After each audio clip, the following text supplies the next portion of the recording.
اللہ نے 15 ایسی باتیں بتائی ہیں جو پورے دین کا، پورے اسلام کا خلاصہ ہے۔ اور آج کی تقریر میں یہی 15 باتیں آپ کو بتانا چاہتا ہوں۔ یہ 15 باتیں پوری ہوں گی میں اسٹیج چھوڑ دوں گا۔ ان 15 باتوں کو اگر ہم نے سمجھ لیا، ہم سمجھو پورے دین کو سمجھ لیا۔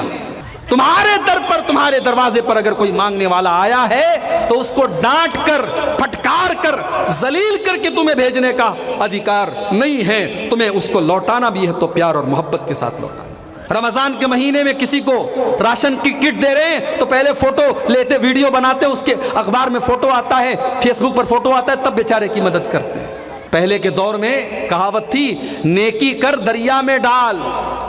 اب کہاوت بدل گئی، اب نیکی کر فیس بک پر ڈال، نیکی کر یوٹیوب پر ڈال، نیکی کر سوشل میڈیا پر ڈال، نیکی کر اخبار میں ڈال۔ آج یہ حالات ہو گئے میرے بھائی۔ مزار کو دھونے کے بعد جو پانی نکلتا ہے، اس پانی کو ڈرم اور برتن میں بھر کر کے اس کو تبرک سمجھ کر کے لوگ اپنے ساتھ لے کے جا رہے ہیں۔ جو پانی اتنا نجس اور ناپاک ہے کہ اس پانی سے استنجا کرنا بھی درست نہ مانا جائے، اس پانی کو لوگ تبرک سمجھ کر کے پی رہے ہیں۔ یہ مسلمان کا عقیدہ ہے میرے پیارے سے۔ اعوذ باللہ من الشیطان الرجیم، بسم اللہ الرحمن الرحیم۔ وَقَضَىٰ رَبُّكَ أَلَّا تَعْبُدُوا إِلَّا إِيَّاهُ وَبِالْوَالِدَيْنِ إِحْسَانًا إِمَّا يَبْلُغَنَّ عِندَكَ الْكِبَرَ أَحَدُهُمَا أَوْ كِلَاهُمَا فَلَا تَقُل لَّهُمَا أُفٍّ وَلَا تَنْهَرْهُمَا وَقُل لَّهُمَا قَوْلًا كَرِيمًا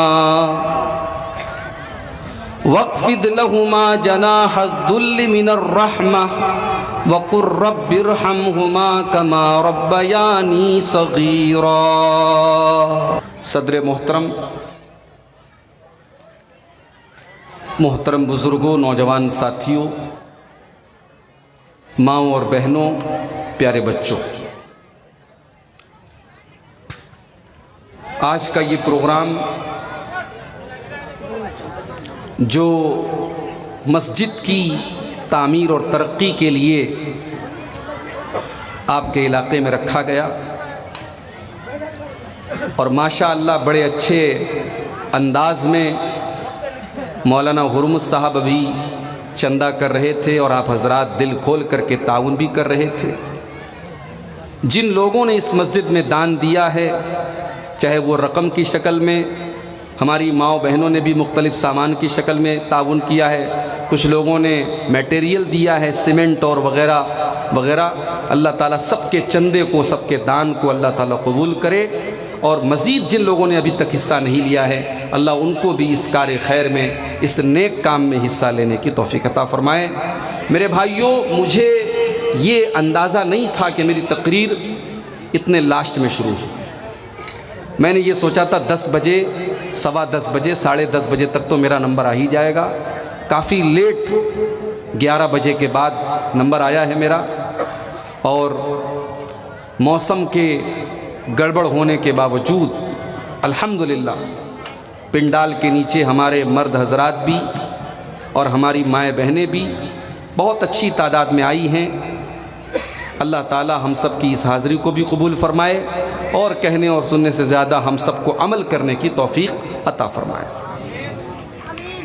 میرے بھائیوں، میں نے آپ کے سامنے قرآن مجید کے 15ویں پارے کی 2 آیتیں پڑھی ہیں۔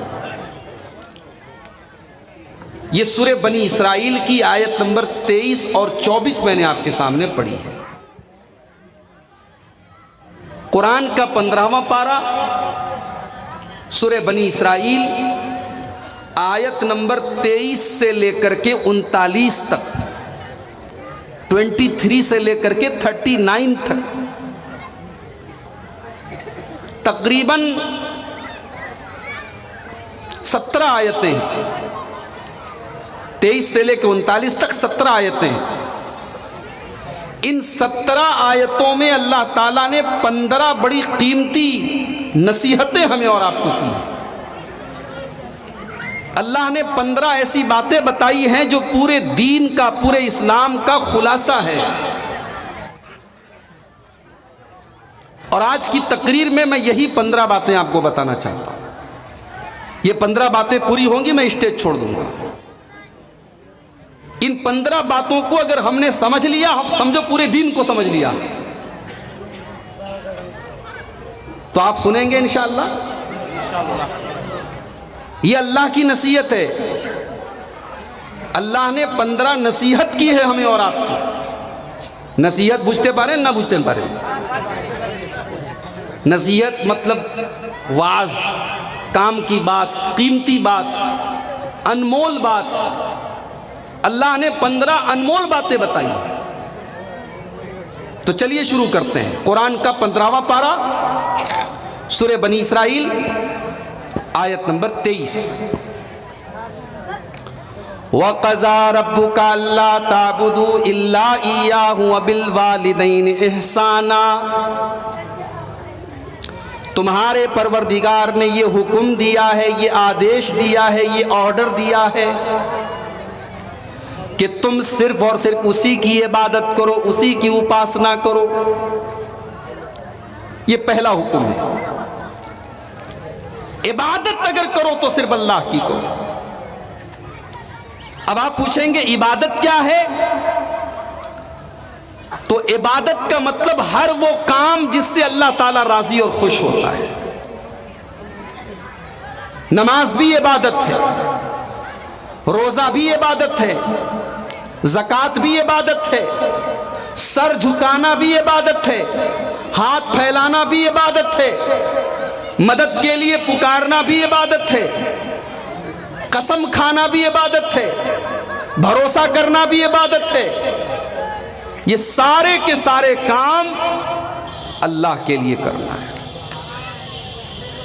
وَقَضَىٰ رَبُّكَ أَلَّا تَعْبُدُوا إِلَّا إِيَّاهُ. تمہارے رب کا یہ آدیش ہے، اس کا حکم ہے کہ تم عبادت کرو تو صرف اور صرف اللہ کی کرو. اس کے ساتھ تم کسی کو شریک نہ کرو، کسی اور کی تم قسم نہ کھاؤ، کسی اور کے اوپر تم بھروسہ مت کرو، کسی اور کے آگے سر نہ جھکاؤ. اسی لیے میرے پیارے بھائیوں، ہم 5 ٹائم کی نماز میں جب بھی اللہ کے سامنے کھڑے ہوتے ہیں ہم بار بار اس بات کا اقرار کرتے ہیں، ایاک نعبد و ایاک نستعین. اے اللہ ہم تیری ہی عبادت کرتے ہیں اور تجھ ہی سے مدد مانگتے ہیں. عبادت ہوگی تو اللہ کی. اب آپ کہیں گے مولوی صاحب آپ کو ہم کو یہ بتانے کی ضرورت نہیں، ہم سب اہل حدیث لوگ ہیں، ہم قبر پہ نہیں جاتے، ہم مزار پہ نہیں جاتے. بڑی اچھی بات ہے، مگر آپ کے کلیہ چک میں ہم نے یہ حالات بھی دیکھے ہیں کہ عورتیں اپنے بچوں کے بیمار ہونے پر ان کے گلے میں تعویذ پہناتی ہیں. ہم نے یہ بھی دیکھا ہے بچے بیمار ہو گئے، نظر لگ گئی، اب نظر کو دور کرنے کے لیے غلط طریقہ، مشرکانہ طریقہ اپنایا جاتا ہے، گلے میں دھاگا پہنایا جاتا ہے. اگر شوہر بیوی سے محبت نہیں کرتا تو بیوی کسی بابا کے پاس جاتی ہے اور بابا سے دھاگا لے کر کے باندھتی ہے یا شوہر کو باندھتی ہے. کیا یہ شرک نہیں ہے میرے بھائی؟ اللہ کے نبی فرماتے ہیں ان الرقا والتمائم والتولۃ شرک. حرام چیزوں کو پڑھ کر کے دم کرنا، جادو منتر کو پڑھ کر کے دم کرنا، اور گلے میں تعویذ لٹکانا، اور میاں بیوی کے بیچ میں محبت پیدا کرنے کے لیے کوئی دھاگا پہننا، یہ تمام کی تمام چیزیں شرک ہیں. یہ شرک ہے، اور شرک اتنا بڑا گناہ ہے کہ اللہ نے قرآن میں اعلان کر دیا ہم سارے گناہوں کو معاف کر دیں گے مگر شرک کو معاف نہیں کریں گے. ان اللہ لا یغفر ان یشرک بہ ویغفر ما دون ذلک لمن یشاء. اللہ تعالیٰ سارے پاپوں کو تو معاف کر دے گا مگر شرک کو معاف نہیں کرے گا. تو پہلا حکم اللہ تعالیٰ یہی دے رہا ہے وَقَضَىٰ رَبُّكَ أَلَّا تَعْبُدُوا إِلَّا إِيَّاهُ، کہ تم عبادت کرو تو صرف اور صرف اللہ کی کرو، تم اللہ کے ساتھ کسی کو شریک نہ کرو. آج حالات یہ ہیں، کتنے مسلمان ایسے ہیں. ابھی بنارس سے ایک پروگرام کے اندر میں جا رہا تھا، اکبر پور میں. بنارس سے 150 کلومیٹر دور ایک جگہ ہے اکبر پور، میں وہاں جا رہا تھا.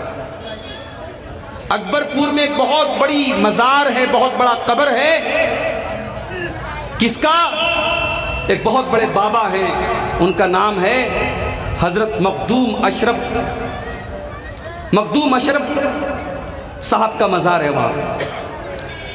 اللہ کی قسم، ٹرین میں مسلمان عورتوں اور مردوں کو میں نے اتنی محبت اور عقیدت کے ساتھ اس مزار کے لیے سفر کرتے ہوئے دیکھا، ایسا لگ رہا ہے یہ حج کرنے کے لیے جا رہے ہیں، یہ عمرہ کرنے کے لیے جا رہے ہیں. اور وہاں سے جب لوٹنے لگا، دیکھا مزار کو دھونے کے بعد جو پانی نکلتا ہے، اس پانی کو ڈرم اور برتن میں بھر کر کے اس کو تبرک سمجھ کر کے لوگ اپنے ساتھ لے کے جا رہے ہیں. جو پانی اتنا نجس اور ناپاک ہے کہ اس پانی سے استنجا کرنا بھی درست نہ مانا جائے، اس پانی کو لوگ تبرک سمجھ کر کے پی رہے ہیں. یہ مسلمان کا عقیدہ ہے. میرے خیال سے دنیا کا سب سے بڑا پاپ اگر کوئی ہے تو شرک ہے. اللہ تعالیٰ شرک کو معاف نہیں کرے گا. اللہ نے ہماری پیشانی کو ہماری باڈی میں سب سے اونچائی پر رکھا ہے. یہ باڈی کا سب سے ٹاپ کا حصہ ہے یہ پیشانی، یہ ماتھا اگر جھکنا چاہیے تو اللہ کی بارگاہ میں جھکنا چاہیے. اسی لیے فرمایا انہو من یشرک باللہ فقد حرم اللہ علیہ الجنہ، جو اللہ کے ساتھ شرک کرے گا اللہ نے اس کے لیے جنت کو حرام کر دیا ہے. وہ جنت میں نہیں جا سکتا جو شرک کر کے دنیا سے جائے گا. اتنا بڑا گناہ ہے یہ شرک کرنا. اللہ تعالیٰ اپنے نبی سے کہتا ہے کہ اے میرے نبی لئن اشرکت لیحبطن عملک ولتکونن من الخاسرین. اے نبی اگر آپ نے بھی شرک کر دیا تو آپ کے سارے اعمال برباد ہو جائیں گے، ساری نیکیاں برباد ہو جائیں گی. ظاہر ہے اللہ کے نبی شرک نہیں کر سکتے، مگر اللہ تعالیٰ نے اپنے نبی کی امت کو سمجھانے کے لیے انداز اپنایا ہے کہ اے نبی اگر آپ بھی شرک کر دیں گے تو آپ کے سارے عمل، ساری نیکیاں برباد ہو جائیں گے. تو اپنے آپ کو ہم اور آپ شرک سے بچائیں میرے بھائی. کبھی کبھی ہم لوگ بچوں کی قسم کھا لیتے ہیں. میاں بیوی میں جھگڑا ہوا، بیوی کہتی میں بچے کی قسم کھاتی ہوں. یا شوہر کو کوئی بات آ گئی، اس نے بیوی کے سر پہ ہاتھ رکھ کے کہا میں تیرے سر کی قسم کھاتا ہوں. حرام ہے یہ ساری چیزیں، شرک ہے. اللہ کے علاوہ کسی اور کی قسم آپ نہیں کھا سکتے. تو پہلا کام کیا کرنا ہے؟ شرک نہیں کرنا ہے. یہ بنیاد ہے. سماج کی اور سوسائٹی کی اصلاح نہیں ہو سکتی جب تک ہم اور آپ شرک سے نہیں بچیں گے. ایک چیز ہو گئی. نمبر 2 وَبِالْوَالِدَيْنِ إِحْسَانًا، اور اپنے ماں باپ کے ساتھ، اپنے والدین کے ساتھ، اپنے ماتا پتا کے ساتھ تم اچھا سلوک کرو. سب سے پہلے اللہ تعالیٰ نے شرک سے منع کیا، اور شرک سے منع کرنے کے بعد دوسرے نمبر پر والدین کے ساتھ اچھا سلوک کرنے کا حکم دیا. اس لیے کہ ہمیں پیدا کرنے والا تو اللہ ہے، مگر ہمیں پیدا کرنے کا ذریعہ اس نے بنایا ہمارے ماں باپ کو. اگر ہمارے ماں باپ ہی نہ ہوتے تو ہم دنیا میں جنم نہیں لے سکتے تھے. ہمیں دنیا میں آنے کے لیے اللہ نے ذریعہ بنایا ہمارے ماں باپ کو. 9 مہینے ہماری ماں نے اپنے پیٹ میں ہم کو رکھا اور دنیا کی سب سے بڑی تکلیف کو جھیل کر کے ہم کو جنم دیا. پھر اللہ تعالیٰ نے اس ماں کے بدن کے اندر ہماری خوراک کو رکھ دیا. اس ماں نے اپنے خون جگر کو دودھ کی شکل میں ہم کو پلایا. رات میں ہم نے بستر پہ پیشاب کر دیا، ہم نے گندگی کر دی، ہمارے اس گیلے بستر پر ماں لیٹ گئی اور سوکھے بستر پر اس نے اپنے بچے کو لٹایا. رات میں بچے کے پیٹ میں درد ہوا، بچہ رونے لگا، بچہ چلانے لگا. ماں اور باپ نے بچے کو چپ کرانے کے لیے پوری رات جاگ کر کے گزار دی. میرے پیارے ساتھیوں، یہ محبت اگر کوئی کرتا ہے تو ماں باپ اپنے بچوں سے کرتے ہیں. اسی لیے اللہ نے فرمایا وَبِالْوَالِدَيْنِ إِحْسَانًا، اپنے ماں باپ کے ساتھ تم اچھا سلوک کرو. اور جب تمہارے ماں باپ بڑھاپے کو پہنچ جائیں، جب تمہارے ماں باپ بڑھاپے کو پہنچ جائیں، بوڑھے ہو جائیں، تو جیسے بچہ جب کمزور ہوتا ہے، بچپن میں بچہ جب چھوٹا ہوتا ہے تو ہر بات کے لیے ضد کرتا ہے، لیکن جب وہی بوڑھا ہو جاتا ہے تو بڑھاپے کے اندر بھی وہ ساری چیزیں لوٹ آتی ہیں۔ جیسے بچے ضدی ہوتے ہیں ویسے بوڑھے لوگ بھی ضدی ہوتے ہیں۔ بوڑھے لوگوں کو بھی آپ دیکھیے بات بات پہ ضد کرتے ہیں، چڑچڑاپن آ جاتا ہے۔ جیسے بچہ کوئی چیز آج یاد ہے کل بھول گیا، بوڑھے لوگ بھی بہت جلدی بہت ساری چیزوں کو بھول جاتے ہیں۔ یعنی بڑھاپا ایک طریقے کا بچپن ہے، انسان کے بچپن لوٹ آتا ہے جب انسان بوڑھا ہوتا ہے۔ جب تمہارے ماں باپ بڑھاپے کو پہنچ جائیں تو اللہ فرماتا اما یبلغن عندک الکبر احدہما او کلاہما، جب تمہارے ماں باپ میں سے کوئی ایک یا دونوں بڑھاپے کو پہنچ جائیں، بوڑھے ہو جائیں، پہلے ایک کا ذکر کیا، پہلے کہا کہ کوئی ایک بوڑھا ہو جائے، اس لیے کہ اگر ماں اور باپ میں سے کوئی ایک اللہ کو پیارا ہو جائے اور ایک زندہ بچے تو جو ایک بچتا ہے وہ زیادہ پریشان رہتا ہے۔ جب تک بوڑھا بوڑھی دونوں زندہ ہیں، دونوں ایک دوسرے سے اپنا سکھ دکھ شیئر کر لیتے ہیں، اپنے دل کا غبار نکال لیتے ہیں، اپنے دل کی بھڑاس نکال لیتے ہیں۔ لیکن اگر ماں چلی جائے یا باپ چلا جائے تو جو اکیلا بچتا ہے وہ بہت پریشان رہتا ہے، اس کے پاس تو کوئی ہم سفر بھی نہیں ہوتا، اس کے پاس تو اپنا کوئی سکھ دکھ بانٹنے والا بھی نہیں ہوتا۔ اللہ فرماتا اما یبلغن عندک الکبر احدہما، جب تمہارے ماں باپ میں سے کوئی ایک بوڑھا ہو جائے، او کلاہما یا دونوں بوڑھے ہو جائیں، فلا تقل لہما اف، تو خبردار تم اپنے بوڑھے ماں باپ کو کبھی اف بھی نہ کہنا، اف بھی نہ کہنا۔ کسی کو تکلیف پہنچانے کا سب سے معمولی طریقہ ہے کہ ہم اس کو اف کہہ دیں۔ عربی زبان میں، عربی لینگویج میں، عربی بھاشا میں کسی کو تکلیف پہنچانے کے لیے سب سے چھوٹا اگر کوئی شبد ہوتا ہے تو اف ہوتا ہے۔ اللہ تعالیٰ نے سب سے چھوٹا شبد استعمال کیا، اپنے ماں باپ کو تم اف بھی نہ کہنا، یعنی زبان سے ان کو کبھی کوئی تکلیف نہ پہنچانا۔ ولا تنہرہما، ان سے ڈانٹ کر کے بات نہ کرنا، ان سے جھڑک کر کے بات نہ کرنا۔ وقل لہما قولا کریما، ان سے ادب سے بات کرنا، ان سے رسپیکٹ کے ساتھ بات کرنا، ان سے سمان کے ساتھ بات کرنا، ان سے عزت کے ساتھ بات کرنا۔ میرے پیارے نوجوان ساتھیوں، او میری نوجوان بہنوں، اپنے بوڑھے ماں باپ کا خیال رکھو۔ ان کی بہت ساری باتیں غلط ہو سکتی ہیں، ان کی بہت ساری باتیں آپ کو بری لگ سکتی ہیں، ان کی غلط باتوں کو بھی برداشت کر لیا کرو، ان کے غصے کو برداشت کر لیا کرو۔ جب تم چھوٹے تھے، جب تم بچپن میں تھے، تمہاری بہت ساری باتوں کو تمہارے ماں باپ نے برداشت کر لیا تھا، آج وہ بوڑھے ہو گئے، آج ان کی بہت ساری باتوں کو تم برداشت کر لیا کرو۔ اگر آپ کو بوڑھے ماں باپ ملے ہیں، میری ماں 2 سال پہلے انتقال کر گئی، 50 سال بھی عمر نہیں تھی میری ماں کی۔ آج ماں کے جانے کے بعد احساس ہوتا ہے کہ اللہ تعالیٰ نے کچھ اور دن زندہ رکھا ہوتا، کچھ خدمت کرنے کا موقع ملتا۔ جب تک انسان زندہ رہتا ہے ہم اور آپ اس کی قدر نہیں کرتے، ہمیں لگتا ہے کہ چلو ہم یہ بھی کر لیں گے وہ بھی کر لیں گے، مگر زندگی اور موت اللہ نے اپنے اختیار میں لی ہے، آپ گارنٹی نہیں دے سکتے کب کس کی موت آ جائے۔ اگر آپ کے ماں باپ بڑھاپے میں ملے ہیں آپ کو تو موقع ملا ہے میرے پیارے بھائیوں اپنی مغفرت کروانے کا، اپنی بخشش کروانے کا، اس موقع کو گنوائیے مت۔ اللہ کے نبی جمعہ کے دن ممبر پہ چڑھتے ہیں، ممبر کی پہلی سیڑھی پر آپ قدم رکھتے ہیں، کہتے ہیں آمین، دوسری سیڑھی پر قدم رکھتے ہیں، کہتے ہیں آمین، تیسری سیڑھی پر قدم رکھتے ہیں، کہتے ہیں آمین۔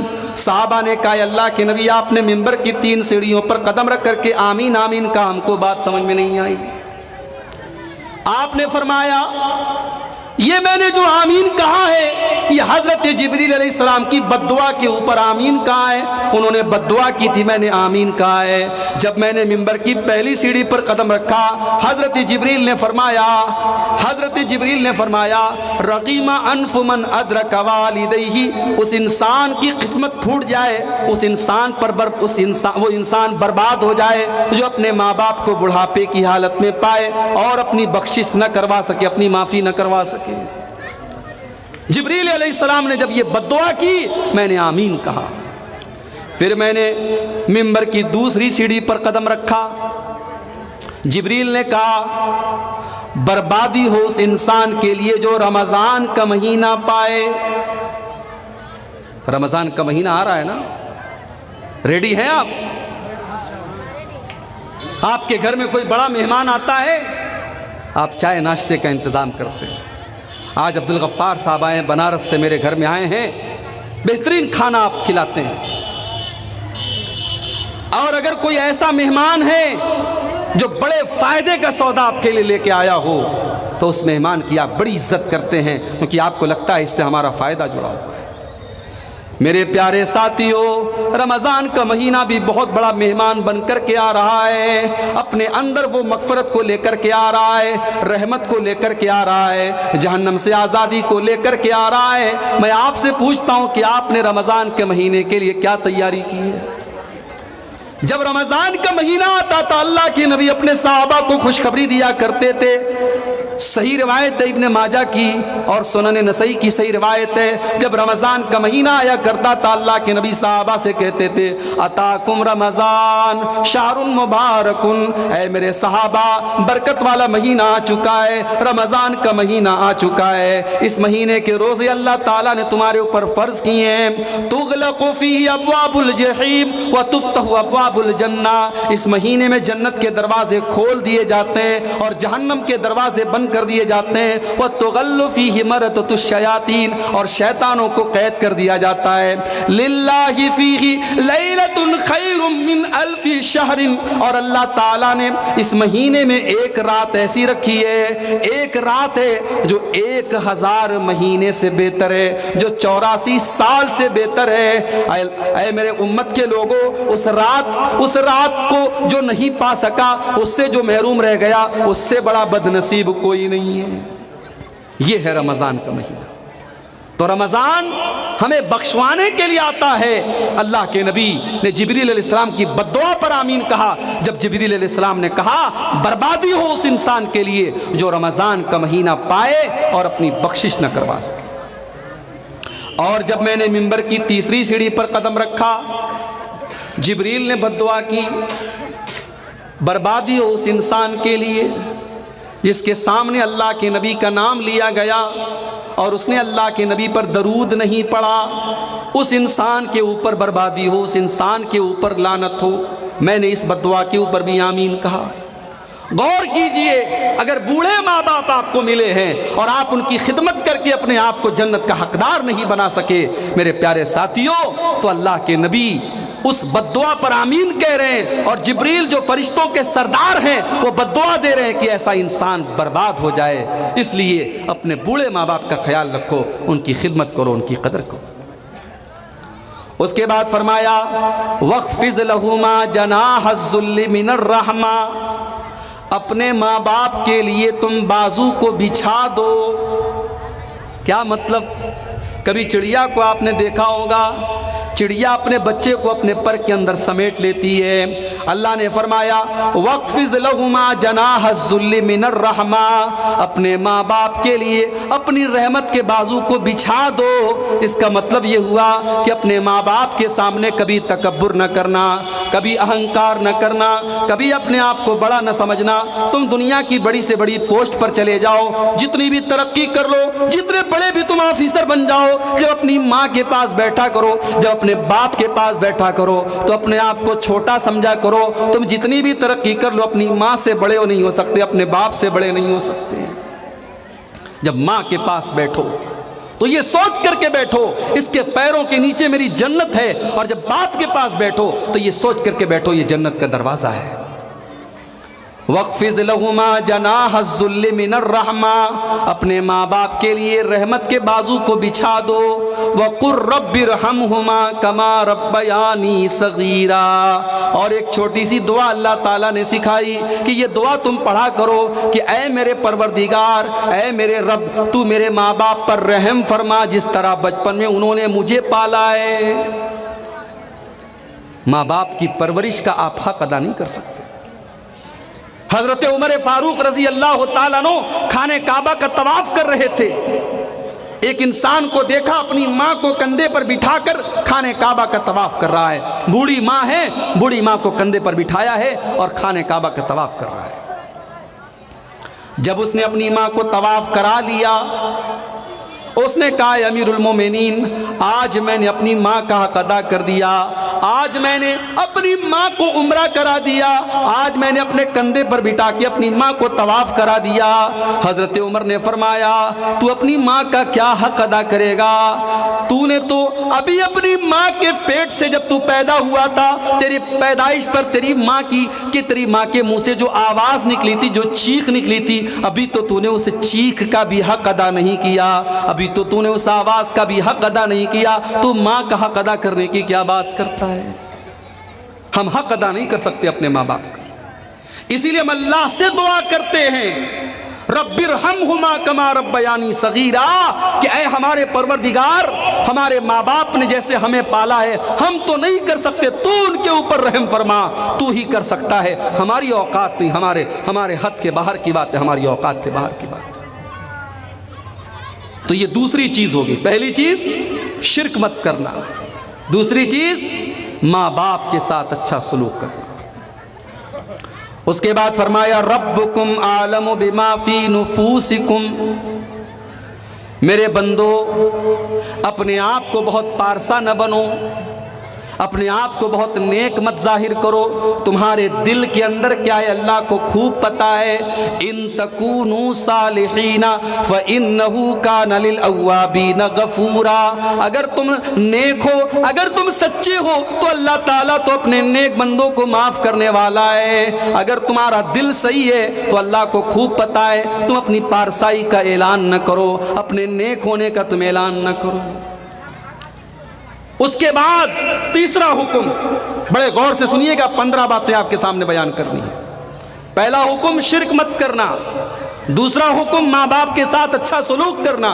اب تیسرا حکم سن لیجئے، وَآتِ ذَا الْقُرْبَى حَقَّهُ وَالْمِسْكِينَ، اور اپنے رشتہ دار کو اس کا حق دو، اور غریب انسان کو اس کا حق دو، اور مسافر کو اس کا حق دو. ہمارا کوئی رشتہ دار ہے، غریب ہے، ضرورت مند ہے، ہم مسجد میں تو 10,000 روپیہ دے رہے ہیں، ہم مدرسے میں 50,000 دے رہے ہیں. ہمارا رشتہ دار ہے، غریب ہے، اس کے گھر میں چولہا نہیں جل رہا ہے، اس کے بچے بھوکے ہیں، اور ہم زکوٰۃ کی رقم اس کو نہیں دے رہے ہیں. یہ بہت بڑا ظلم ہے میرے بھائی. آپ کی زکوٰۃ کا، آپ کے دان کا، آپ کے صدقہ خیرات کا سب سے پہلا حقدار اگر آپ کے خاندان اور رشتہ دار میں اگر کوئی ہے تو وہ ہے. سب سے پہلے اپنے رشتہ داروں کو تلاش کرو، اپنے خاندان والوں کو تلاش کرو. اگر کوئی مدد کا حقدار ہے تو پہلے اس کی مدد کرو. وَآتِ ذَا الْقُرْبَى حَقَّهُ، اللہ فرماتا ہے رشتہ دار کو اس کا حق دو. آج تو ہماری نوجوان نسل کو پتہ ہی نہیں ہے اس کے خاندان کے کون کون لوگ ہیں. آج تو زمانہ اتنی ترقی کر گیا، انسان کو یہ معلوم ہی نہیں ہے کہ میرا خاندان کہاں کہاں ہے، میرے گھر کے لوگ کہاں کہاں ہیں. وہ تو اپنی محدود اور سیمت دنیا میں سمٹ کر کے رہ گیا ہے. اسی لیے اللہ کے نبی فرماتے ہیں تعلموا من انسابکم ما تصلون به ارحامکم، اپنے رشتہ داروں کو پہچاننے کی کوشش کرو تاکہ تم ان کے ساتھ رشتہ جوڑ سکو، ان کے سکھ دکھ میں کام آ سکو. یاد رکھو کہ جب تم اپنے رشتہ داروں سے رشتہ جوڑتے ہو فَإِنَّهَا مَحَبَّةٌ فِي الْأَهْلِ وَمَنْسَاتٌ فِي الْأَسَرِ، اس سے خاندان میں محبت پیدا ہوتی ہے اور مال میں برکت پیدا ہوتی ہے. رشتہ داروں کے اوپر خرچ کرنے سے مال کم نہیں ہوتا ہے. اپنے رشتہ داروں کے اوپر خرچ کیجئے. اپنے سکھ اور دکھ میں ان کو شامل کیجئے، یہ قرآن کا حکم ہے۔ آج تو ہم نے رشتے توڑ کے بیٹھے ہم اور آپ۔ بھائی بھائی سے آج ناراض ہے، کتنی جگہوں پر تو باپ بیٹے سے بات نہیں کر رہا ہے، کتنے خاندان میں رشتے آج ہم توڑ کر کے بیٹھے ہیں۔ اور اتنا ہی نہیں، مرنے کے پہلے ہم وصیت کر کے جاتے اپنے بچوں کو کہ فلاں سے تم رشتہ مت رکھنا، میں نے ساری زندگی رشتہ توڑ کے رکھا ہے، تو بھی رشتہ توڑ کے رکھنا۔ ہم اپنے بچوں کو وصیت کر کے جاتے ہیں، منع کر کے جاتے ہیں۔ یہ حالات ہیں۔ او لوگو، رشتہ توڑنے والے مت بنو، رشتہ جوڑنے والے بنو۔ اللہ کے نبی فرماتے ہیں لا يدخل الجنت قاطع، رشتہ توڑنے والا جنت میں نہیں جائے گا۔ اللہ کے نبی صلی اللہ علیہ وسلم فرماتے ہیں لا يحل لمسلم ان یاجر اخاہ فوق ثلاث، 3 دن سے زیادہ کسی رشتہ دار سے تعلق توڑ لینا، قطع تعلق ہی کر لینا جائز نہیں ہے۔ 3 دن میکسیمم، ادھکتم 3 دن تک آپ کسی سے بات چیت بند کر سکتے ہیں، اس سے زیادہ بات چیت بند کرنا حرام ہے۔ لوگ بہنوں سے بات نہیں کرتے، باپ بیٹے سے بات نہیں کرتا، بھائی بھائی سے بات نہیں کرتا، ذرا سی کوئی بات ہو گئی ساس بہو سے بات نہیں کرتی، بہو ساس سے بات نہیں کرتی۔ یہ نبی کی حدیث ہمیشہ یاد رکھو۔ اگر آپ اہل حدیث ہیں، قرآن و حدیث پر چلنے والے ہیں، تو یہ حدیث آپ کو یاد رہنی چاہیے کہ کسی مسلمان کے لیے جائز نہیں ہے کہ وہ 3 دن سے زیادہ کسی سے تعلق توڑ کے رکھے۔ تو یہ تیسرا حکم ہے، شرک مت کرو، ماں باپ کے ساتھ بھلائی کرو۔ اور تیسرا حکم کیا ہے؟ اپنے رشتہ داروں کو، غریبوں کو اور مسافروں کو ان کا حق دو۔ اس کے بعد چوتھا حکم وَلَا تُبَذِّرْ تَبْذِيرًا، اور فضول خرچی نہ کرو، ناجائز پیسہ خرچ نہ کرو۔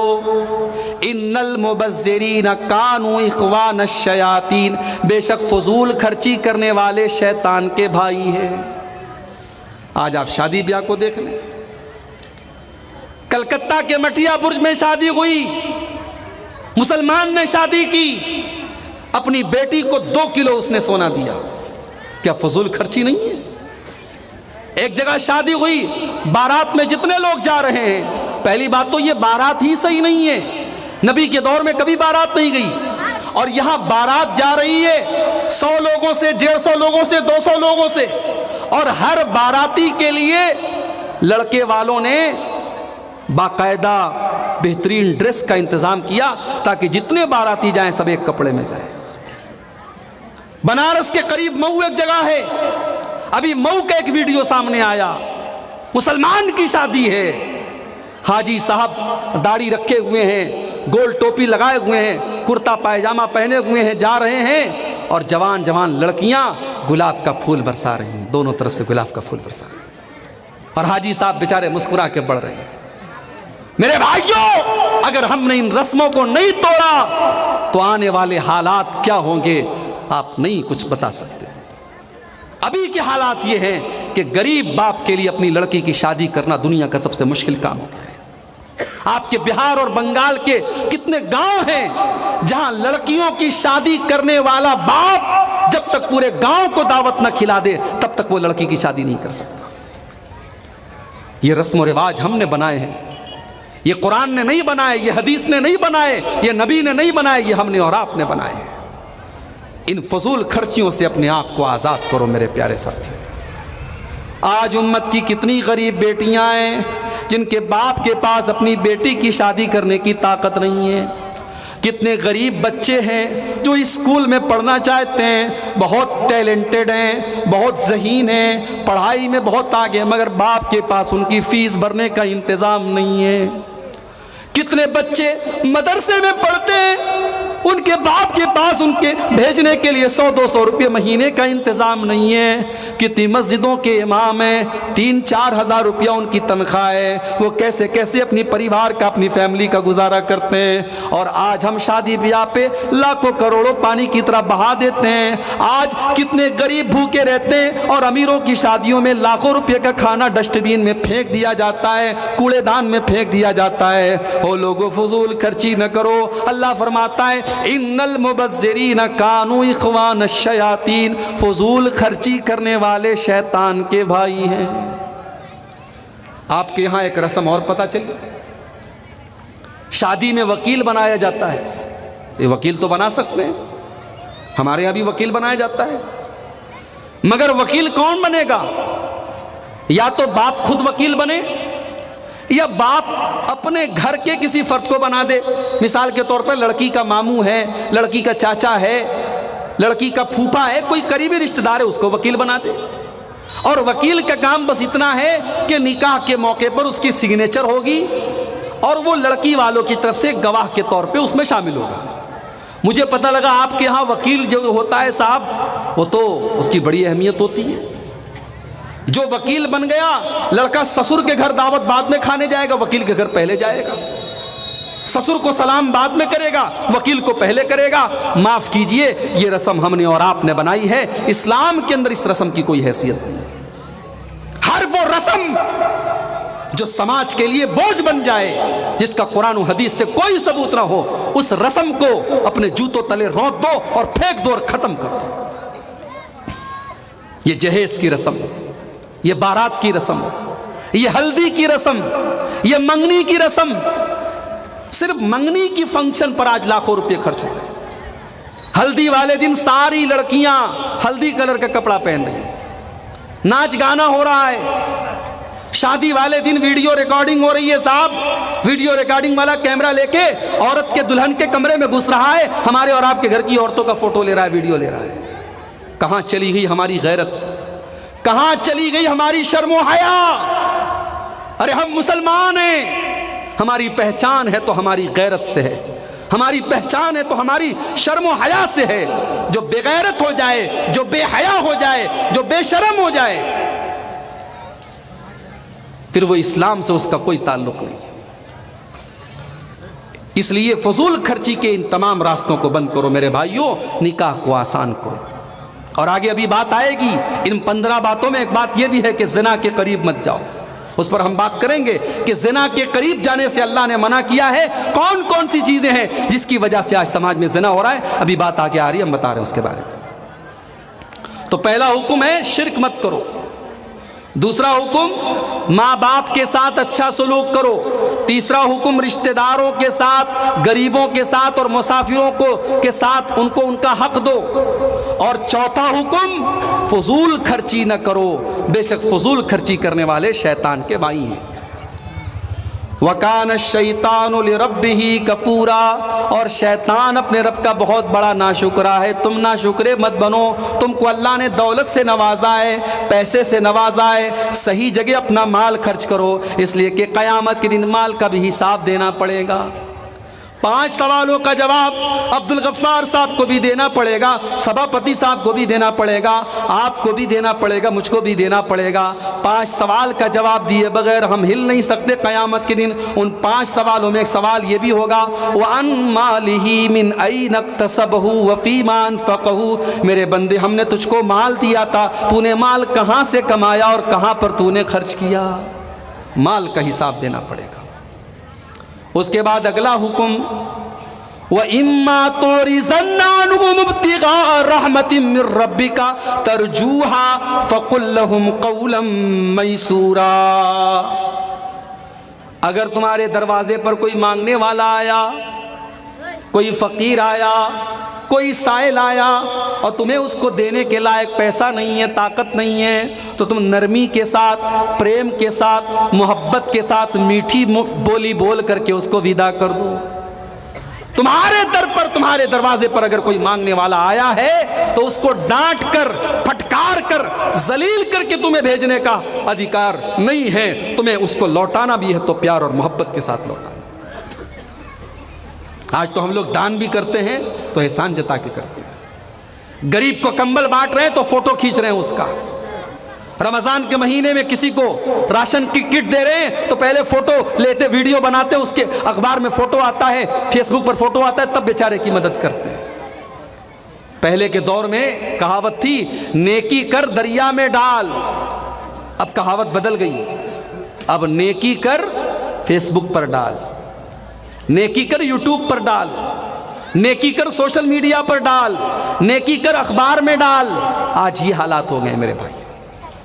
تو کسی غریب کو ذلیل مت کرو، اس کی بھی ایک عزت ہے، اس کا بھی ایک آتم سمان ہے۔ اگر کسی غریب کی مدد کر رہے ہو تو چپکے سے مدد کرو، اور مدد نہیں کر سکتے ہو تو کم سے کم میٹھی بولی بولو، اس کو ذلیل مت کرو۔ وَإِمَّا تُعْرِضَنَّ عَنْهُمُ ابْتِغَاءَ رَحْمَةٍ مِّن رَّبِّكَ تَرْجُوهَا فَقُل لَّهُمْ قَوْلًا مَّيْسُورًا۔ کسی غریب کو دینے کے لائق اگر تمہارے پاس طاقت نہیں ہے، پیسہ نہیں ہے، دھن دولت نہیں ہے، تو تم اچھی بات بول کر کے اس کو ودا کر دو۔ یہ ہو گئی پانچویں بات۔ چھٹی بات، وَلَا تَجْعَلْ يَدَكَ مَغْلُولَةً إِلَىٰ عُنُقِكَ وَلَا تَبْسُطْهَا كُلَّ الْبَسْطِ فَتَقْعُدَ مَلُومًا مَّحْسُورًا۔ اور اے میرے بندو، بہت کنجوس بھی مت بنو، بہت سخی بھی مت بنو، اتنے کنجوس مت بنو کہ بیوی بچوں کا حق مارنے لگو، اور اتنے سخی بھی نہ بنو کہ دان تو کر رہے ہو، چندہ تو دے رہے ہو، گھر میں کھانے کو نہیں ہے، بیوی کے پاس ڈھنگ کے کپڑے نہیں ہیں، تمہیں اللہ نے بہت نوازا ہے، تم مسجدوں میں دے رہے ہو، مدرسوں میں دے رہے ہو، لیکن بیوی بچوں کی جائز ضرورتوں کو پورا نہیں کر رہے ہو۔ اللہ نے کہا بیچ کا راستہ نکالو، اپنے ہاتھ کو اپنی گردن سے بالکل ملا مت دو، اور بالکل اپنا ہاتھ کھول بھی مت دو، یعنی کنجوس بھی مت بنو اور بہت سخی بھی مت بنو، درمیان کا راستہ اپناؤ، بیچ کا راستہ اپناؤ۔ جانتے ہو بیوی بچوں کے اوپر خرچ کرنے پر بھی ثواب ملتا ہے۔ ہماری مائیں بہنیں ہیں نا، وہ ڈیمانڈ کرتی رہتی ہیں۔ ایک مولوی صاحب کے پاس ایک آدمی آیا، جب بولا مولوی صاحب میری بیوی کہہ رہی ہے کہ ساس سسر کی سیوا کرنا اسلام میں کہیں نہیں لکھا ہے، قرآن میں کہیں پر بھی نہیں لکھا ہے کہ ساس کی سیوا کرو، سسر کی سیوا کرو۔ اگر کہیں لکھا ہے دکھا دیجئے، میں ساس کی بھی خدمت کروں گی، سسر کی بھی کروں گی، اور جب نہیں لکھا ہے تو میں نہیں کروں گی۔ تو مولوی صاحب کے پاس وہ آدمی آیا، اس نے کہا مولوی صاحب میری بیوی ایسا ایسا کہہ رہی ہے۔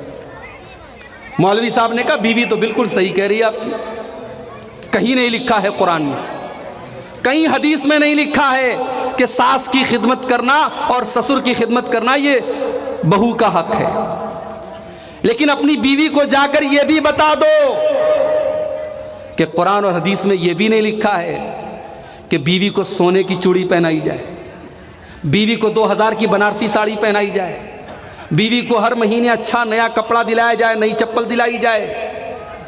بیوی سے جا کے کہہ دو قرآن میں کہیں نہیں لکھا ہے کہ بیوی کو شاپنگ کرائی جائے اور بیوی کو ایک سے ایک کپڑا دلایا جائے۔ یہ تمام چیزیں حق نہیں ہے، مگر شوہر کرتا ہے کیونکہ اسے بیوی سے محبت ہے۔ اسی طریقے سے اگر بیوی کو اپنے شوہر سے محبت ہے تو جس طریقے سے شوہر کا خیال رکھتی ہے، شوہر کے ماں باپ کا بھی خیال رکھے، شوہر کے ماں باپ کو اپنے ماں باپ سمجھے۔ تو آج یہ الٹا معاملہ ہو رہا ہے، لوگ اپنے بیوی بچوں پر بھی خرچ نہیں کرتے۔ اللہ کے نبی فرماتے ہیں تم اللہ تعالیٰ کو خوش کرنے کے لیے جو بھی خرچ کرو گے تمہیں ثواب ملے گا۔ حتی اللقمۃ تضعها فی امراتک، یہاں تک کہ تم اپنی بیوی کے منہ میں جو لقمہ ڈالو گے اس کا بھی تم کو ثواب ملے گا۔ بیوی کو آپ جو کھانا کھلا رہے ہیں، بچوں کو جو کھانا کھلا رہے ہیں، بچوں کو اسکول میں پڑھا رہے ہیں، ان کی تعلیم پر خرچ کر رہے ہیں، اس پر بھی آپ کو ثواب ملے گا اگر آپ جائز طریقے سے پیسہ کما رہے ہیں اور جائز طریقے سے پیسہ خرچ کر رہے ہیں۔ تو یہ پانچویں چیز ہو گئی۔ اللہ نے فرمایا کہ کنجوسی مت کرو اور حد سے زیادہ سخاوت کا راستہ مت اپناؤ، بیچ کا راستہ اپناؤ۔ اب یہاں پر ایک سوال پیدا ہوا کہ اے اللہ، بہت سارے لوگوں کو ہم دیکھتے ہیں کہ بہت نیک ہیں، بہت متقی ہیں، پرہیزگار ہیں، پانچوں ٹائم کے نمازی ہیں، لیکن بہت غریب ہیں، چھوٹا سا گھر ہے، بڑی مشکل سے اپنے پریوار کا پیٹ پالتے ہیں، اور دوسری طرف بہت بے ایمان انسان ہے، بہت گنہگار ہے، شرابی ہے، بدکار ہے، لیکن پورے کلیا چک میں اس سے بڑا امیر اور مالدار کوئی نہیں ہے۔ اے اللہ، یہ بات ہمیں سمجھ میں نہیں آئی کہ تجھ کو جو 5 ٹائم کا نماز پڑھتا ہے، تیری بارگاہ میں سر جھکاتا ہے، وہ تو غریب ہے، اور جو تیرا نافرمان ہے وہ بہت امیر ہے۔ یہ بات سمجھ میں نہیں آتی۔ اللہ نے اس کا بھی جواب دے دیا،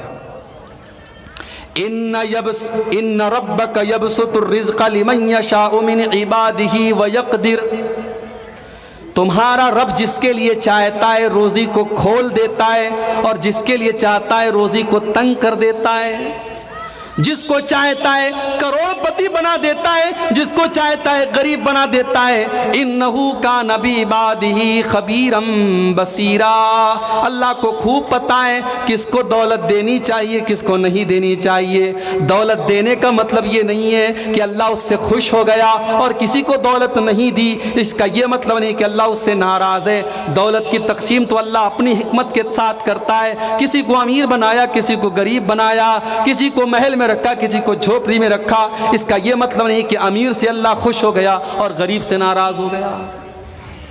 اس کے بعد بڑے غور سے سنیے گا، چھٹی چیز، وَلَا تَقْتُلُوا أَوْلَادَكُمْ خَشْيَةَ إِمْلَاقٍ، اور اے ایمان والو، اپنی اولاد کو تم قتل نہ کرنا، اپنی اولاد کی ہتیا نہ کرنا، فاقہ کشی کے ڈر سے، اس ڈر سے کہ تمہاری اولاد کل کیا کھائے گی، اس کو کھانا کیسے نصیب ہوگا، اس ڈر سے اپنی اولاد کو قتل نہ کرنا۔ ان قتلہم نحن نرزقہم وإیاکم، تمہاری اولاد کو بھی روزی ہم دیتے ہیں اور تم کو بھی روزی ہم دیتے ہیں۔ ان قتلہم کان خطأ کبیرا، اولاد کو قتل کرنا بہت بڑا گناہ ہے۔ اللہ کے نبی جب دنیا میں آئے تو عرب کے اندر کچھ قبیلے ایسے بھی تھے جہاں لڑکیوں کو پیدا ہونے کے بعد مار ڈالا جاتا تھا، لڑکیوں کو، عورتوں کو پیدا ہونے کے بعد زمین میں گاڑ دیا جاتا تھا، اور یہی ڈر ستاتا تھا لوگوں کو کہ یہ لڑکی کل بڑی ہوگی، اس کی شادی کرنی پڑے گی، اس پر پیسہ خرچ کرنا پڑے گا، لڑکا ہوگا تو کما کے لائے گا، لڑکی کے اوپر تو خرچ کرنا پڑے گا۔ یہی سوچ تھی، وہ لڑکیوں کو پیدا ہونے کے بعد زمین میں گاڑ دیتے تھے۔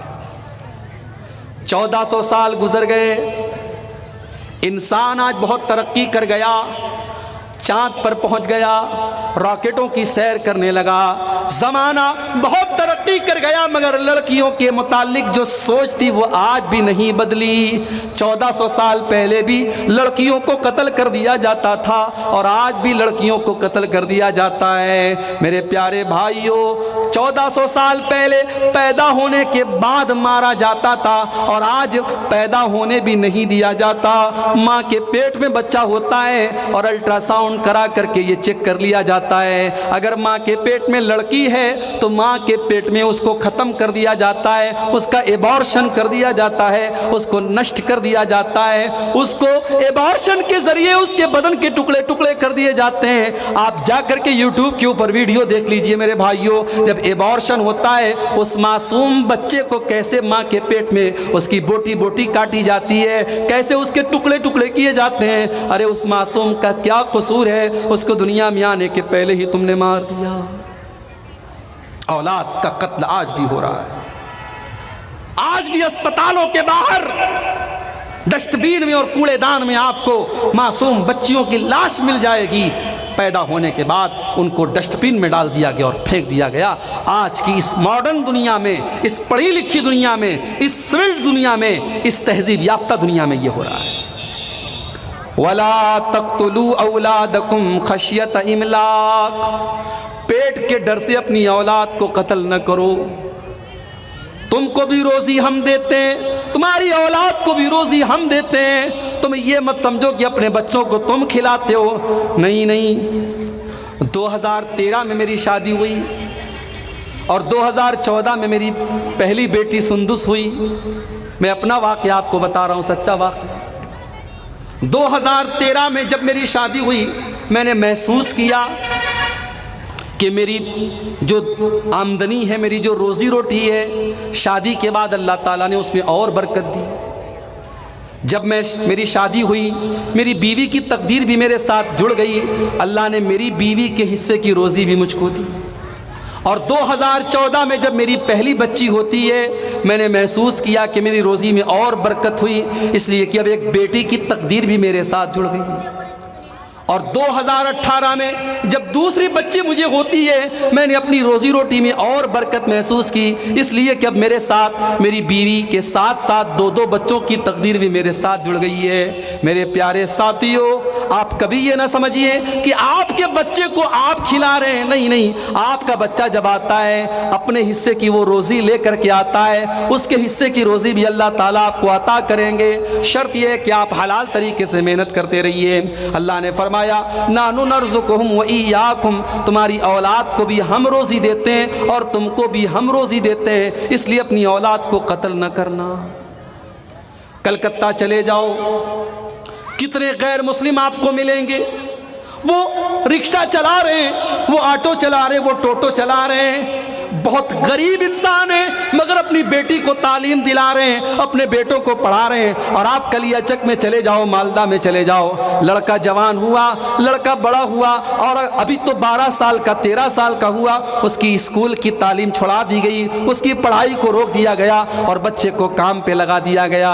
میرے پیارے ساتھیوں، اپنے بچوں کو تعلیم سے روکنا، اپنے پیٹ کے لیے، اپنی روزی روٹی کے لیے اپنے بچوں کو تعلیم سے محروم کرنا، یہ بھی ان کو قتل کرنے کے برابر ہے، یہ بھی ان کی ہتیا کرنے کے برابر ہے۔ اگر آپ کا بچہ پڑھنے کا شوق رکھتا ہے، اگر پڑھنے میں ذہین ہے، ٹیلنٹڈ ہے، آپ اپنے کاروبار اور اپنی آمدنی کو قربان کر دو، اپنے بچے کو اعلیٰ تعلیم دلاؤ۔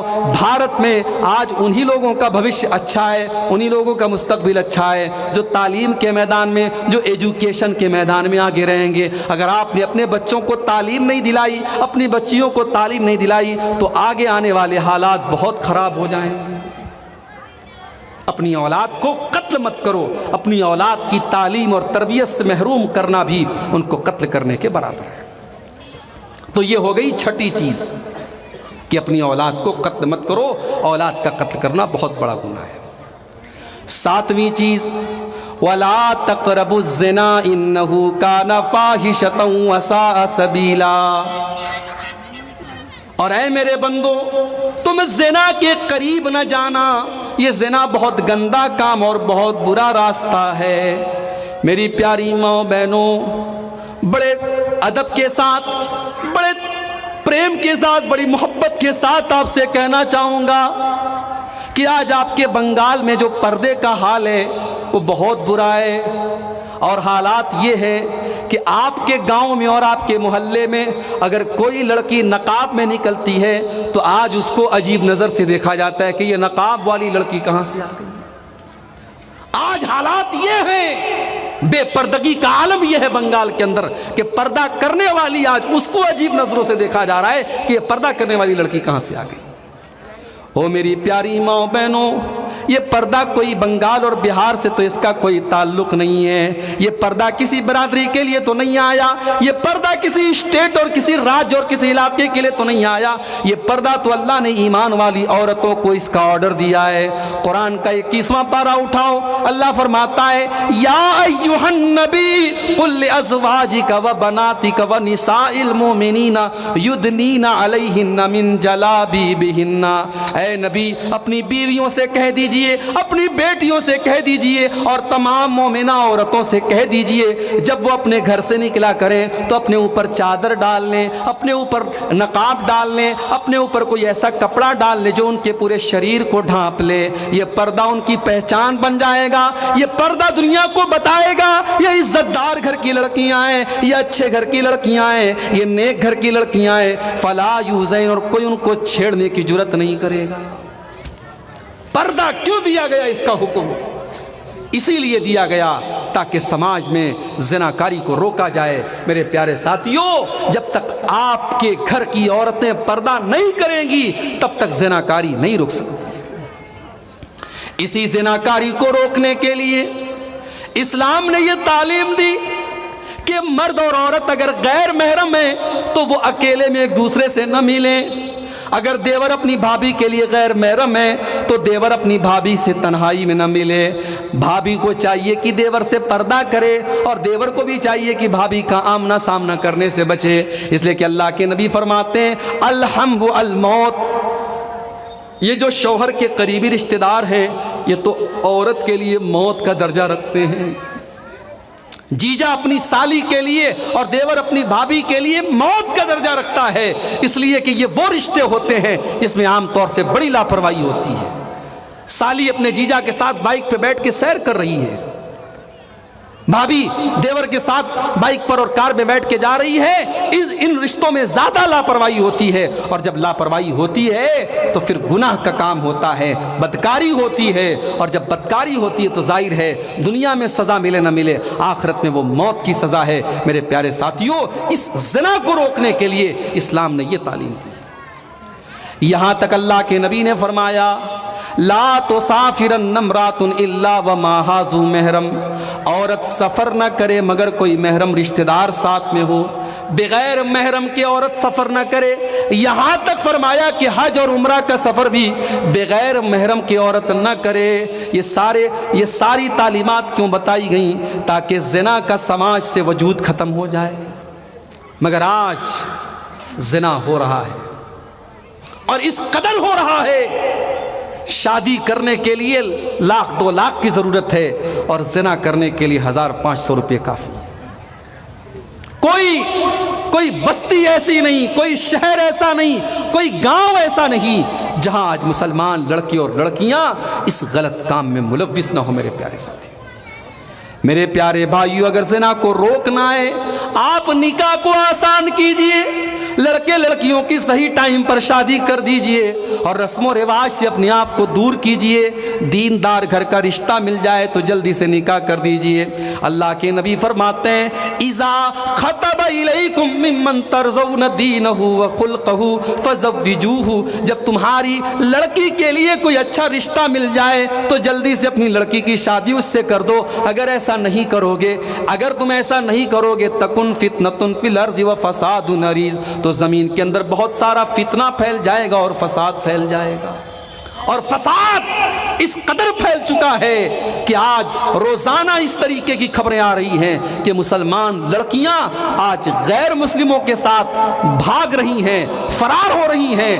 ان کے ساتھ عشق اور محبت کا چکر چلتا ہے، اس کے بعد اس سے شادی کرتی ہیں اور اسلام کو چھوڑ کر کے غیر مسلم کے مذہب میں داخل ہو جاتی ہیں. اور یہ خبر کسی ایک جگہ سے نہیں آ رہی ہے، کلکتہ سے بھی آ رہی ہے، مالدہ سے بھی آ رہی ہے، بنارس سے بھی آ رہی ہے، دلی اور ممبئی سے بھی آ رہی ہے. پورے بھارت میں اس طریقے کی پلاننگ کی جا رہی ہے.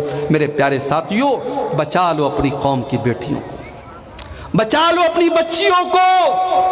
بڑی پلاننگ کے ساتھ جال کو بنا گیا ہے اور بڑی گہری سازش رچی گئی ہے. اپنی لڑکیوں کو بچا لو، ان کو بتاؤ پردہ کیا چیز ہوتی ہے، ان کو بتاؤ کہ عزت و آبرو کیا چیز ہوتی ہے. اور ہم نے اور آپ نے تو بڑا غضب یہ کیا ہے کہ آج مسجد میں جمعہ کی نماز ہوتی ہے، عورتوں کے لیے مسجد میں انتظام نہیں ہوتا. آپ کیا ہے کہ نہیں انتظام؟ اگر ہے تو بہت اچھی بات ہے، اگر نہیں ہے تو میرے بھائیوں آپ انتظام کروائیے. آپ انتظام کروائیے. بھی مسجد کے لیے آپ چندہ کر رہے ہیں، مسجد میں آپ جس طریقے سے مردوں کے لیے انتظام کرتے ہیں عورتوں کے لیے بھی انتظام کیجیے. رمضان کا مہینہ آ رہا ہے، تراویح کی نماز کے لیے آپ عورتوں کا پردے کے ساتھ انتظام کیجیے. عید کی نماز میں تو بالکل ضروری ہے آپ عورتوں کا انتظام کیجیے. آج افسوس کی بات ہے بنگال اور جھارکھنڈ کے بہت سارے علاقوں میں اہل حدیث مسجدوں میں عورتوں کے لیے انتظام نہیں ہے. ہماری عورتوں کو دین کی بات کون بتائے گا؟ جلسے تو سال میں ایک بار ہوتے ہیں اور جلسوں میں آدھی باتیں لوگ سنتے ہیں، آدھی بات ہوا میں اڑا دیتے ہیں.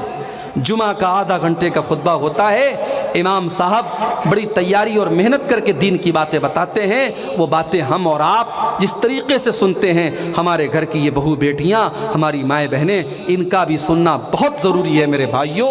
اور اپنی بچیوں کو صرف قرآن مت پڑھاؤ، صرف مولوی صاحب اور حافظ جی کو بلا کر قرآن پڑھا لینے سے کام نہیں چلے گا، ان کو دین کی موٹی موٹی باتیں بھی بتانا ضروری ہے۔ اس پر ابھی سے محنت شروع کر دو، ورنہ آنے والے دنوں میں بہت پچھتانا پڑے گا۔ اللہ نے فرمایا وَلَا تَقْرَبُوا الزِّنَا، تم زنا کے قریب بھی نہ جانا، إِنَّهُ كَانَ فَاحِشَةً وَسَاءَ سَبِيلًا، یہ زنا بہت ہی گندا راستہ ہے، بہت ہی برا راستہ ہے۔ اس کے بعد فرمایا وَلَا تَقْتُلُوا النَّفْسَ الَّتِي حَرَّمَ اللَّهُ إِلَّا بِالْحَقِّ، اور تم کسی نردوش کی ہتیا نہ کرنا، کسی بے قصور کو قتل نہ کرنا۔ او میڈیا والوں، تم نے اسلام کو آتنکواد سے جوڑنے کے تو بہت سارے تم نے راستے نکالے ہیں، کبھی قرآن کی ان آیتوں کا مطلب بھی تو پبلک کے سامنے بتاؤ۔ اسلام اگر آتنکواد کا مذہب ہوتا، اسلام اگر دہشت گردی کی تعلیم دیتا، تو قرآن کی ان آیتوں کا کیا مطلب ہے؟ اللہ کہہ رہا ہے وَلَا تَقْتُلُوا النَّفْسَ الَّتِي حَرَّمَ اللَّهُ إِلَّا بِالْحَقِّ، جس کو قتل کرنے کا آدیش اللہ تعالیٰ نے نہیں دیا ہے، کسی نردوش کسی بے قصور کی ہتیا کرنے کی اجازت نہیں ہے۔ اور اگر کسی نے کسی کو قتل کیا ہے، آج تو ذرا ذرا سی بات پہ قتل ہو جاتا ہے، اخبار میں خبر آتی ہے 1000 روپے کے لیے 2000 روپے کے لیے عورت کے سونے کی لاکٹ کے لیے اس کا ہتیا کر دیا، اس کا قتل کر دیا جاتا ہے۔ اسلام کا قانون کتنا کٹھور ہے اس معاملے میں، اگر کسی نے کسی کو قتل کر دیا ہے تو قاتل کو بدلے میں قتل کیا جائے گا۔ اسلام میں جان کے بدلے جان ہے، قتل کے بدلے قتل ہے۔ اگر آپ نے کسی کو قتل کیا ہے تو مقتول کے بدلے قاتل کو قتل کیا جائے گا۔ وَمَنْ قُتِلَ مَظْلُومًا فَقَدْ جَعَلْنَا لِوَلِيِّهِ سُلْطَانًا فَلَا يُسْرِفْ فِي الْقَتْلِ إِنَّهُ كَانَ مَنْصُورًا، اور جس کو مظلومانہ طریقے سے قتل کیا گیا ہو، جس کے اوپر ظلم کیا گیا، اس کو قتل کیا گیا ہو، ہم نے اس کے گھر والوں کو یہ اتھارٹی دی ہے، یہ حق دیا ہے کہ وہ قصاص بھی لے سکتے ہیں، وہ بدلے میں چاہیں تو اس قاتل کو قتل کروا سکتے ہیں، اور اگر معاف کر دیں تو دیت لے کر کے، اس کا معاوضہ لے کر کے، جو اسلام نے معاوضہ طے کیا ہے وہ معاوضہ لے کر کے چھوڑ سکتے ہیں۔ اسلام میں دونوں آپشن ہیں، قاتل کو قتل بھی کیا جا سکتا ہے، اور اگر جس کو قتل کیا گیا ہے، جس کی ہتیا ہوئی، اگر اس کے گھر والے تیار ہیں تو پھر اس کو پیسہ دے کر کے معاف بھی کیا جا سکتا ہے۔ اب 2-4 باتیں اور رہ گئی ہیں، جلدی جلدی سن لیجئے، مجھے بھی ابھی سفر پہ نکلنا ہے، تھکا آ رہا ہوں اور 12:15 کے قریب ہو رہے۔ یہ قتل کرنے کی بات کرنے کے بعد اللہ نے ایک عجیب بات کہی، اللہ نے فرمایا وَلَا تَقْرَبُوا مَالَ الْيَتِيمِ إِلَّا بِالَّتِي هِيَ أَحْسَنُ، اور یتیم کے مال کے قریب نہ جانا۔ جس بچے کے باپ کا انتقال ہو گیا ہے، جو اناتھ ہے، جو یتیم ہے، اس یتیم کے مال کے قریب نہ جانا، اس یتیم کے مال کو ناجائز طریقے سے نہ کھانا، یہاں تک کہ جب وہ یتیم بچہ جوان ہو جائے، بالغ ہو جائے، تب اس کا مال اس کو دے دینا، اس کی رقم اس کو دے دینا، اس کے باپ نے جو پیسہ چھوڑا تھا وہ پیسہ اس کو دے دینا۔ وَأَوْفُوا بِالْعَهْدِ، اور اے مسلمانوں تم وعدے کو پورا کرنے والے بنو، تم زبان کے پکے بنو۔ ان العہد کان مسئولا، اللہ تعالیٰ کیا وعدے کا سوال کیا جائے گا۔ آج کاروبار کی دنیا میں، ابھی مٹیا برج میں میرا آج جمعہ کا خطبہ تھا، پورا کاروباری علاقہ ہے، وہاں کے لوگ بتاتے ہیں کہ مولوی صاحب مال لینے کے لیے غیر مسلم آتا ہے، تاؤ سے پیسہ پھینکتا ہے، مال خریدتا ہے، مسلمان آتا ہے لمبی داڑھی لگا کے، ٹوپی لگا کے، ماتھے پہ سجدے کا نشان ہے، ہم متاثر ہو جاتے ہیں، پربھاوت ہو جاتے ہیں، مال دے دیتے ہیں، کہتا 2 مہینے میں پیمنٹ دے دوں گا، 2 مہینے کے بعد موبائل سوئچ آف۔ کا جتنی بڑی داڑھی ہے اور جتنا حلیے سے دیندار ہے اتنا ہی بڑا فراڈ کرتا ہے، اور ہم کو تکلیف ہوتی کہ ہمارا مسلمان بھائی ایسا کرتا ہے۔ آج پورے بھارت میں ہمارے اوپر ایسے ہی لات جوتے نہیں پڑ رہے ہیں، ہم نے اپنی زبان کی ویلو کو کھو دیا ہے میرے پیارے ساتھی۔ مسلمان اپنے وعدے کا پکا ہونا چاہیے۔ وَأَوْفُوا بِالْعَهْدِ، وعدے کو پورا کرنے والے بنو۔ ان العہد کان مسئولا، اللہ تعالیٰ کیا تمہارے وعدے کا سوال کیا جائے گا۔ وَأَوْفُوا بِالْكَيْلِ إِذَا كِلْتُمْ، اور جب تم کوئی سامان تول کر کے دو، ناپ کر کے دو تو پورا پورا ناپ کر کے دو۔ وَزِنُوا بِالْقِسْطَاسِ الْمُسْتَقِيمِ، اور صحیح ترازو پر سامان کو تول کر کے دو۔ ذَلِكَ خَيْرٌ وَأَحْسَنُ تَأْوِيلًا، تم سامان صحیح تول کر کے دو گے تو اسی میں تمہارا انجام اچھا ہے۔ آج اگر تم نے 2 نمبر سے پیسہ کما لیا، تم نے سٹا کر کے پیسہ کما لیا، تم نے لاٹری کے ذریعے پیسہ کما لیا، تم نے آن لائن گیم کھیل کر کے پیسہ کما لیا، او میرے نوجوان بھائیو، تم نے جوا کھیل کر کے پیسہ کما بھی لیا، وہ پیسہ بظاہر تو آپ اس سے پیسے والے بن جائیں گے مگر انجام برا ہونے والا ہے، اس کا رزلٹ برا ہونے والا ہے، اس کا نتیجہ برا ہونے والا ہے۔ اور حلال کا آپ نے تھوڑا سا بھی کمایا ہے، اس کا انجام اچھا ہونے والا ہے۔ حرام کمائی کا انجام اچھا نہیں ہے میرے بھائی، اس لیے حرام سے بچو، بے ایمانی سے بچو، چوری سے بچو۔ اسلام تو وہ دین ہے، اللہ کے نبی مارکیٹ میں جاتے ہیں، ایک صحابی کی اناج کی دکان ہے، غلے کی دکان ہے، غلے کے اندر اللہ کے نبی نے ہاتھ ڈالا، اندر اناج بھیگا ہوا ہے۔ آپ نے کہا یہ بھیگا ہوا اناج کیسا ہے؟ صحابی نے کہا اللہ کے نبی بارش ہو گئی تھی، اناج بھیگ گیا تھا۔ آپ نے کہا اگر اناج بھیگ گیا تھا تم نے بھیگا اناج اندر کیوں رکھا ہے؟ تم تو کسٹمر کو دھوکہ دے رہے ہو، تم تو خریدار کو دھوکہ دے رہے ہو۔ اے میرے صحابی کان کھول کر کے سن لو، من غشنا فلیس منا، جو دھوکہ دھڑی کرتا ہے وہ ہم میں سے نہیں ہے۔ اس لیے دھوکہ دھڑی کرنا، ناپ تول میں کمی کرنا، ڈنڈی مارنا، یہ مسلمان کا شیوا نہیں ہونا چاہیے۔ اللہ نے کہا جب سامان تول کے دو، صحیح ترازو پہ تول کے دو، پورا سامان تول کے دو۔ اس کے بعد فرمایا وَلَا تَقْفُ مَا لَيْسَ لَكَ بِهِ عِلْمٌ، اور اے مسلمانوں تم ایسی چیز کے پیچھے مت پڑو جس کا تم کو علم نہ ہو۔ سوشل میڈیا کا دور ہے، واٹس ایپ کا دور ہے، فیس بک کا دور ہے، یوٹیوب کا دور ہے۔ آپ کے پاس کوئی ویڈیو آیا، آپ کو لگا کہ یار بات تو صحیح ہے، آپ نے پھٹ سے شیئر کر دیا، آپ نے دوستوں کو بھیج دیا، آپ نے فیس بک کے اوپر پھیلا دیا۔ بعد میں پتا چلا کہ آپ نے جو ویڈیو پھیلایا تھا وہ ویڈیو فرضی تھا، وہ جھوٹا تھا، وہ غلط تھا، آپ نے غلط چیز کو پھیلانے کا کام کر دیا۔ کتنے دنگے اور فساد اسی وجہ سے آج ہو چکے ہیں، کتنے شہروں میں خون خرابہ آج اسی وجہ سے ہو چکا ہے۔ اسی لیے اللہ تعالیٰ حکم دے رہا ہے وَلَا تَقْفُ مَا لَيْسَ لَكَ بِهِ عِلْمٌ، جس چیز کی تم کو نالج نہ ہو اس چیز کے پیچھے نہ پڑو۔ إِنَّ السَّمْعَ وَالْبَصَرَ وَالْفُؤَادَ كُلُّ أُولَئِكَ كَانَ عَنْهُ مسؤولا، اللہ تعالیٰ کہ تمہیں اپنے کان کا بھی حساب دینا ہے، اپنی آنکھوں کا بھی حساب دینا ہے، اپنے دل کا بھی حساب دینا ہے۔ اور خاص طور سے اگر کوئی دین سے ریلیٹڈ چیز ہے، کوئی قرآن کی آیت ہے، کوئی نبی کی حدیث ہے، تو کسی اچھے عالم سے آپ پہلے کانٹیکٹ کر لیں کہ شیخ صاحب، مولانا صاحب، یہ حدیث میرے پاس آئی ہے، ذرا آپ چیک کر کے بتا دیں کیا یہ حدیث صحیح ہے۔ آپ کو جتنی بھی اچھی وہ بات لگ رہی ہو، جب تک کسی عالم سے کنفرم نہ کر لیں تب تک اس کو فارورڈ اور شیئر نہ کریں۔ اور یوٹیوب پر ہر تقریر کرنے والا اور ہر بیان کرنے والا اس کی لچھے دار باتیں اور اس کی میٹھی باتوں میں نہ آئیں، پہلے پتہ کر لیں وہ عالم صحیح ہے کہ نہیں ہے، وہ اسکالر صحیح ہے کہ نہیں ہے، اس کا عقیدہ صحیح ہے کہ نہیں ہے، اس کا منہج صحیح ہے کہ نہیں ہے، اس کے بعد ہی اس کی ویڈیو کو آگے بڑھائیے۔ یہ اصول یاد رکھیے، اللہ نے فرمایا کہ جس چیز کی تمہیں نالج نہ ہو اس کے پیچھے مت پڑو۔ اب اس کے بعد 14ویں چیز وَلَا تَمْشِ فِي الْأَرْضِ مَرَحًا، اور اے مسلمانوں تم زمین میں اکڑ کر کے نہ چلنا، تکبر نہ کرنا، گھمنڈ نہ کرنا۔ إِنَّكَ لَن تَخْرِقَ الْأَرْضَ وَلَن تَبْلُغَ الْجِبَالَ طُولًا، اے انسان تو تکبر کرتا ہے، تو گھمنڈ کرتا ہے، نہ تو زمین کو پھاڑ سکتا ہے، نہ تو پہاڑ کے اوپر چڑھ سکتا ہے۔ تجھے گھمنڈ کرنا زیب نہیں دیتا، تجھے تکبر کرنا زیب نہیں دیتا، تو تکبر نہ کر، تو گھمنڈ نہ کر، گھمنڈ مت کرو۔ اللہ کو گھمنڈ پسند نہیں ہے، نہ پیسے کا گھمنڈ، نہ طاقت کا گھمنڈ، نہ علم کا گھمنڈ، تکبر مت کرو۔ اب اس کے بعد 15ویں چیز، اللہ نے یہ 14 چیزیں بیان کر کے فرمایا